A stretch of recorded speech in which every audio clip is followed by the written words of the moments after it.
Hello dear YouTube family. അപ്പോൾ ഇന്ന് നമുക്കൊരു ചിക്കൻ ബിരിയാണി ഉണ്ടാക്കിയാലോ? റെഡിയാണോ? അപ്പോൾ ദേ ഇൻഗ്രീഡിയൻസ് എല്ലാം സെറ്റായി വെച്ചിട്ടുണ്ട് കേട്ടോ. അതിനാവശ്യം ചിക്കൻ, പിന്നെ 2 ടൊമാറ്റോ, ഇത് ജിഞ്ചറും ഗാർലിക്കും ഗ്രീൻ ചില്ലിയും കൂടെ ഞാനൊന്ന് അരച്ചെടുത്തതാണ് കേട്ടോ. ഇത് കൈമ റൈസ് ആണ് എടുത്തത്. ഞാനൊരു 2.5 കപ്പ് കൈമ റൈസ് എടുത്തിട്ടുണ്ട്. പിന്നെ കുറച്ച് കൊറിയാൻഡർ, പിന്നെ ദേ ചെറുതായിട്ടരിഞ്ഞ സവോള വേണം, പിന്നെ കേർഡ് വേണം, പിന്നെ സോൾട്ട്, ഗരം മസാല, പിന്നെ കുറച്ച് സ്പൈസസ്. ഇത്രയും മതി. അപ്പോൾ ഗരം മസാലയാണ് ഇതിലെ മെയിൻ ഇൻഗ്രീഡിയൻറ്റ്. വേറെ ഒരു മസാലാസോ ഒന്നും നമ്മൾ ആഡ് ചെയ്യുന്നില്ല. അപ്പോൾ എങ്ങനെയാണ്, നമുക്ക് സ്റ്റാർട്ട് ചെയ്യാം അല്ലേ?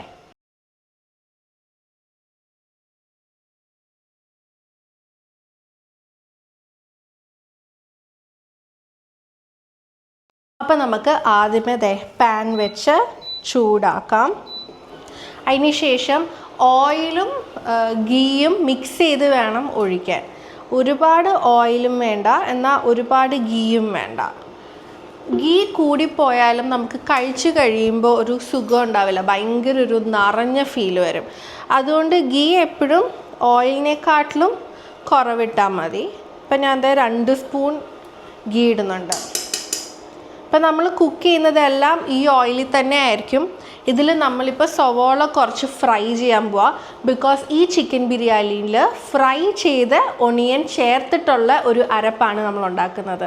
അപ്പോൾ ഒണിയൻ എന്താണെങ്കിലും ഫ്രൈ ചെയ്യാം. അതുമാത്രമല്ല, ഈ ഒണിയൻ ഫ്രൈ ചെയ്ത് ഇൻഫ്യൂസ്ഡ് ആയിട്ടുള്ള ഓയിലിലാണ് നമ്മൾ ബിരിയാണി ഉണ്ടാക്കുന്നത്. അപ്പോൾ അതിൻ്റെ ഫ്ലേവർ എല്ലാം നന്നായിട്ട് അറിയാൻ പറ്റും. അപ്പോൾ അങ്ങനത്തെ ഒരു ബിരിയാണി ആയതുകൊണ്ട് തന്നെ ഈ ഓയിൽ ഈസ് വെരി ഇമ്പോർട്ടൻറ്റ്. അപ്പോൾ നമുക്ക് കുറച്ച് സവോള ഇടാം, ഒന്ന് ഫ്രൈ ചെയ്തെടുക്കാൻ.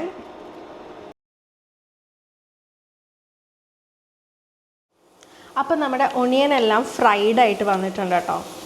ഈ മണമാണ് സഹിക്കാൻ പറ്റാത്തത്. അപ്പോൾ നമുക്കിത് ഒന്ന് കോരി മാറ്റാം. ഇത് കണ്ടോ? അപ്പോൾ ഒരുപാട് ഇനിയും ഡാർക്കായി പോയാൽ ആ ഒരു കയ്പ്പ് വരും. അപ്പോൾ ഈ ഒരു സ്റ്റേജ് ആകുമ്പോൾ എടുത്താൽ ഇതിൻ്റെ ചൂട് കൊണ്ട് തന്നെ ഇത് കുറച്ചുകൂടെയും ഡാർക്കാവും. അപ്പോൾ അതൊരു പെർഫെക്റ്റ് കളറായിരിക്കും. നമുക്ക് പാൻ ചൂടാക്കാൻ വെക്കാം. ഇതിൽ നമ്മൾ ഒഴിച്ചേക്കുന്നത് സെയിം ഓയിൽ തന്നെയാണ്. അതിൽ നിന്ന് കുറച്ചെടുത്ത് മാറ്റി വെച്ചിട്ടുണ്ട്. ഇത് അപ്പോൾ ഫ്ലേവേർഡ് ഓയിലാണ് കേട്ടോ. ഇത് ആവശ്യമുണ്ടെങ്കിൽ ഇതിലേക്ക് ചേർക്കാം, അല്ലെങ്കിൽ നമ്മൾ കൈമ റൈസ് കുക്ക് ചെയ്യുമ്പോൾ അതിലേക്ക് ആഡ് ചെയ്യാം. അപ്പോൾ എണ്ണ ചൂടായിട്ട് തന്നെ ഇരിക്കുന്നത്. അതിലേക്ക് സവോള ആഡ് ചെയ്യാം.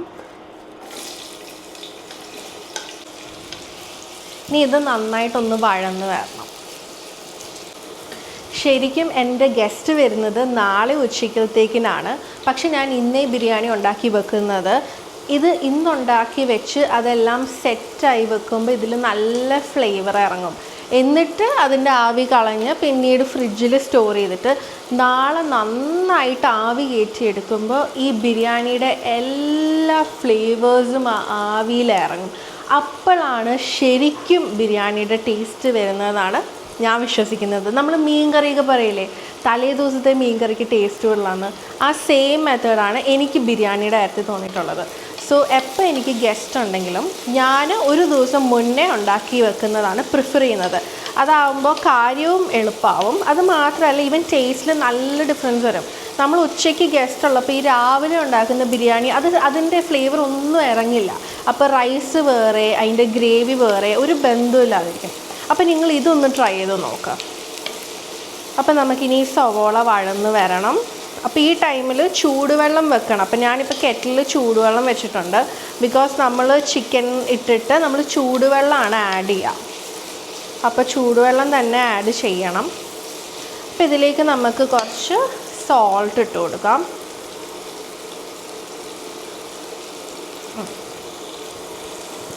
സോൾട്ട് കുറച്ച് ഇട്ടിട്ട് ലാസ്റ്റ് നമുക്ക് ടേസ്റ്റ് ചെയ്ത് ശരിയാക്കുന്നതാണല്ലോ എളുപ്പം. സവോള ഇപ്പോൾ വഴന്ന് വന്നിട്ടുണ്ട്. അപ്പോൾ അതിലേക്ക് നമുക്ക് നമ്മുടെ ജിഞ്ചർ ഗാർലിക് പേസ്റ്റ് ആഡ് ചെയ്യാം. അപ്പോൾ നമുക്ക് ഇത് നന്നായിട്ടൊന്ന് ഇളക്കണം.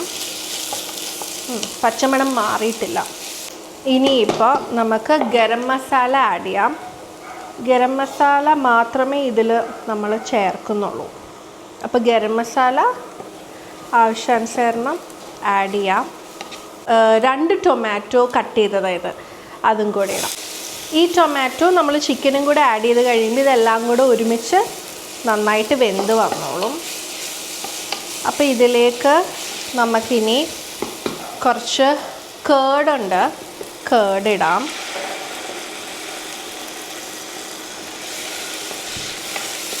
തൈര് ഇട്ടിട്ട് നന്നായിട്ടൊന്ന് ഇളക്കി കൊടുക്കാം. ഇനി നമ്മുടെ താരം ആഡ് ചെയ്യാനുണ്ട്, മറക്കല്ല. നമ്മളത് വറുത്ത് വെച്ച സവോള, ഇതിൽ ഓൾറെഡി ഇടയ്ക്കിടയ്ക്ക് നമ്മളിങ്ങനെ തിന്നും, അങ്ങനെ കുറച്ചിപ്പം മിസ്സിങ് ആണ്. പക്ഷേ ഇത് ഇത്രയും നല്ല വറുത്ത് വെച്ച സവോളയും കൂടി ഇതിലേക്ക് ആഡ് ചെയ്യാം. ഈവൻ ബിരിയാണിയുടെ മേളിൽ വറുത്ത് ഇടാനായിട്ട് കുറച്ച് വേണേൽ മാറ്റി വെക്കാം. ഞാനങ്ങനെ ഗാർണിഷ് ചെയ്യാനായിട്ട് മാറ്റി വെച്ചിട്ടില്ല. ഇതാണ് നമ്മുടെ എല്ലാം ആഡ് ചെയ്തിട്ടുള്ള ഗ്രേവി. അപ്പോൾ ഇതിലേക്കാണ് ഇനി നമുക്ക് ചിക്കൻ ആഡ് ചെയ്ത് കൊടുക്കേണ്ടത്. ഇതൊരു ഫുൾ ചിക്കനാണ്, നമുക്ക് ആഡ് ചെയ്യാം. ഇത് എല്ലാം ഇളക്കി നന്നായിട്ട് യോജിപ്പിച്ച് വെച്ചിട്ടുണ്ട്. ചിക്കനും ഈ ഗ്രേവിയും എല്ലാം കൂടെ നന്നായിട്ട് ഇളക്കിയതിന് ശേഷം നമുക്ക് മല്ലിയിലയും കൂടെ ഇടാം. കുറച്ച് മല്ലിയില ഇപ്പോൾ ഇടാം. അതിന് ശേഷം നമുക്കിനി ചൂടുവെള്ളം എടുത്തിട്ടുണ്ട്, അതൊന്നൊഴിച്ച് ഇതൊന്ന് വേവിച്ചെടുക്കാം.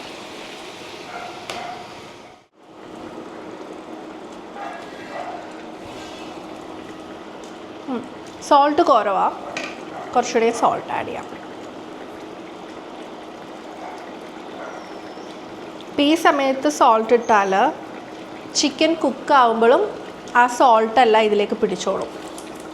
അപ്പം നമുക്ക് നമ്മുടെ ഗ്രേവി കണ്ടാലോ, അതെ സൂപ്പറായിട്ടുണ്ട് കേട്ടോ. നല്ല ടേസ്റ്റുള്ള ഗ്രേവിയാണ്, റെഡി ആയിട്ടുണ്ട്. ഒട്ടും കുഴഞ്ഞു പോവാതെ ആ എണ്ണയിലൊക്കെ ഫ്രൈഡ് ആയിട്ടുള്ള റൈസും റെഡി ആയിട്ടുണ്ട്. ഇതെല്ലാം ഒന്ന് സെറ്റ് ചെയ്യാം. അപ്പോഴാണ് ലാസ്റ്റത്തെ ബിരിയാണി ഫ്ലേവറൊക്കെ ഇറങ്ങി നല്ല അടിപൊളി ബിരിയാണി ആവുന്നത്. അപ്പം ഞാൻ ഗ്രേവി കാണിച്ചല്ലോ. ഇനിയിപ്പോൾ നമുക്ക് ബാക്കി മല്ലിയിലയും കൂടെ ഇടാം. അതിൻ്റെ മുകളിലേക്ക് റൈസ് ഇടുമ്പോഴും നല്ലതാണ്.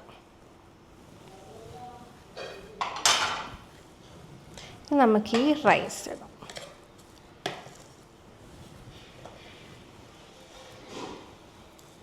ഒട്ടും കുഴയാത്ത പെർഫെക്റ്റ് കുക്ക്ഡ് റൈസാണ്. അപ്പോൾ നിങ്ങളും ഒരു കപ്പിന് 2 കപ്പ് ചൂടുവെള്ളം എടുത്ത് കുക്ക് ചെയ്താൽ മതി. ഇതുപോലെ ചെറിയ ഒരു അടികട്ടിയുള്ള പാത്രത്തിൽ കുക്ക് ചെയ്യാൻ മറക്കണ്ട. നമുക്കിങ്ങനെ ലെയർ ചെയ്ത് കൊടുക്കാം.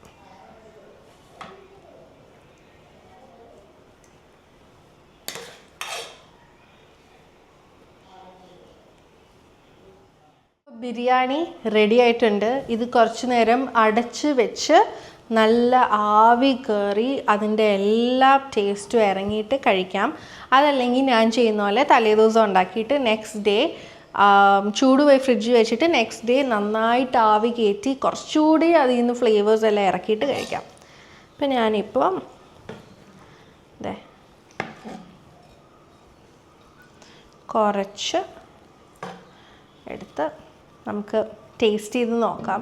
ഇപ്പം അതിൻ്റെ ടേസ്റ്റ് ഒന്നും പറയാറായിട്ടില്ല, ബട്ട് സ്റ്റിൽ നമുക്ക് ആ ഗ്രേവിയും റൈസൊക്കെ ആയിട്ടുള്ളത് എങ്ങനെയാണ് നോക്കാം.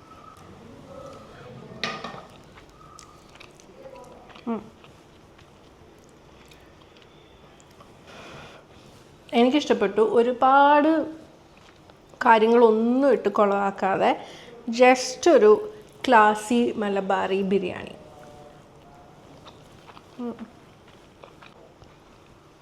അപ്പോൾ ഇതുപോലത്തെ കുക്കിംഗ് വീഡിയോ ആയിട്ട് ഇനി ഞാൻ വരുന്നതായിരിക്കും. ബൈ.